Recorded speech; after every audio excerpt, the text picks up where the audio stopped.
ನಮಸ್ತೆ friends, Gowramma cooking ಚಾನಲ್ಗೆ ಸ್ವಾಗತ. ಬನ್ನಿ ಇವತ್ತು ಮಸಾಲ ಆಮ್ಲೆಟ್ ಹೇಗೆ ಮಾಡೋದಂತ ನೋಡ್ಕೊಳ್ಳೋಣ. ಇದು ಬ್ಯಾಚುಲರ್ ಕೂಡ ಎಲ್ಲರೂ ಮಾಡ್ಕೋಬೋದು. ವಿಡಿಯೋ ಕೊನೆ ತನಕ ನೋಡಿ, ಹಾಗೆ ನಮ್ಮ ಚಾನಲ್ ಸಬ್ಸ್ಕ್ರೈಬ್ ಮಾಡ್ಕೊಂಡು ಸಪೋರ್ಟ್ ಮಾಡಿ.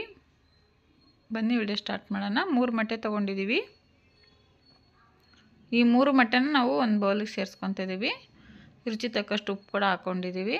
ಸ್ವಲ್ಪ ಗರಂ ಮಸಾಲ, ಒಂದು ಅರ್ಧ ಸ್ಪೂನಷ್ಟು ಗರಂ ಮಸಾಲ, 1 ಸ್ಪೂನಷ್ಟು ಖಾರದ ಪುಡಿ. ಇದಿಷ್ಟು ಹಾಕೊಂಡ್ಮೇಲೆ ಚೆನ್ನಾಗಿ ಒಂದು ಮಜ್ಜಿಗೆ ಮಾಡ್ತೀವಲ್ಲ ಮೆಸರು, ಅದು ತೊಗೊಂಬಿಟ್ಟು ಚೆನ್ನಾಗಿ ಮಸ್ಕೋಬೇಕು. ನೋಡಿಲಿ ಈ ಥರ. ಇದು ಗಂಟಿದೆ ಖಾರದ ಪುಡಿ ಅಂದ್ಕೊಂಡ್ಬೇಡಿ, ಅದು ಮೊಟ್ಟೆಯಲ್ಲಿ ಬೇಗ ಕರಗಲ್ಲ. ನಾವು ಈರುಳ್ಳಿ ಟೊಮೊಟೊ ಹಸಿಮೆಣಸಿಗೆ ಕೂಡ ಹಾಕ್ಕೊಂಡಿವಲ್ಲ, ಅದ್ರ ಜೊತೆ ಮಿಕ್ಸ್ ಮಾಡಿಕೊಂಡ್ರೆ ಎಲ್ಲ ಸರಿ ಹೋಗುತ್ತೆ. ನೋಡಿಲಿ ಈ ಥರ ಚೆನ್ನಾಗಿ ಮಿಕ್ಸ್ ಮಾಡ್ಕೊಂಡ್ಮೇಲೆ ಕೊತ್ತಂಬರಿ ಸೊಪ್ಪು ಹಾಕೋಬೇಕು. ಕೊತ್ತಂಬರಿ ಸೊಪ್ಪು ಹಾಕೊಂಡ್ಮೇಲೆ ಅಷ್ಟೇ ಚೆನ್ನಾಗಿ ಇನ್ನೊಂದು ಟೈಮ್ ಚೆನ್ನಾಗಿ ಮಿಕ್ಸ್ ಮಾಡ್ಕೊಳ್ಳೋಣ. ನೋಡಿಲಿ ನಾವು ಹಾಕಿರೋಂಥ ಮಸಾಲ ಮತ್ತು ಈರುಳ್ಳಿ ಟೊಮೆಟೊ ಎಲ್ಲ ಚೆನ್ನಾಗಿ ಬೆರ್ತಿ ಮೇಲೆ ನಾವಿಲ್ಲಿ ಒಂದು ತವ ಬಿಸಿ ಇಟ್ಟಿದ್ದೀವಿ. ಇದು ದೋಸೆ ಮಾಡುವಂಥ ತವ. ಇದಕ್ಕೆ ಎಣ್ಣೆ ಕೂಡ ಹಾಕ್ಕೊಂಡಿವಿ.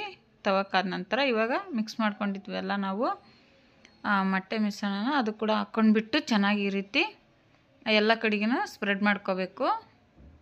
ನೋಡಿ ಇಲ್ಲಿ ಈ ಥರ ಇಷ್ಟು ದೊಡ್ಡದಾಗಿ ಆಗಿದೆ ನೋಡಿ, ಹಂಚಿನ ತುಂಬ ಆಗಿದೆ. ಈ ಥರ ಮಾಡ್ಕೊಂಬಿಟ್ಟು ಚೆನ್ನಾಗಿ ಬೇಯಿಸ್ಕೋಬೇಕು. ನಾವು ಎರಡು ಸೈಡನ್ನು ಚೆನ್ನಾಗಿ ಬೇಯಿಸ್ಕೊಂಡ್ರೆ ಈರುಳ್ಳಿ ಟೊಮೆಟೊ ಎಲ್ಲ ಚೆನ್ನಾಗಿ ಬೆಂದ್ಕೊಳ್ಳುತ್ತೆ. ಮತ್ತು ಸೈಡೆಲ್ಲ ಎಣ್ಣೆ ಹಾಕೋಬೇಕು. ಆಮ್ಲೆಟ್ಗೆ ಜಾಸ್ತಿ ಎಣ್ಣೆ ಹಿಡಿಯಲ್ಲ.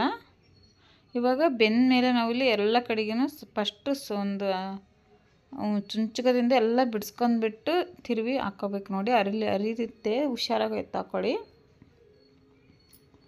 ನೋಡಿ ಈ ಕಡೆ ಮಕ್ಕ ಕೂಡ ಚೆನ್ನಾಗಿ ಬೆಂದ ಮೇಲೆ ನಾವಿಲ್ಲಿ ಒಂದು ಪ್ಲೇಟ್ಗೆ ಸರ್ವ್ ಮಾಡ್ತಾಯಿದ್ದೀವಿ.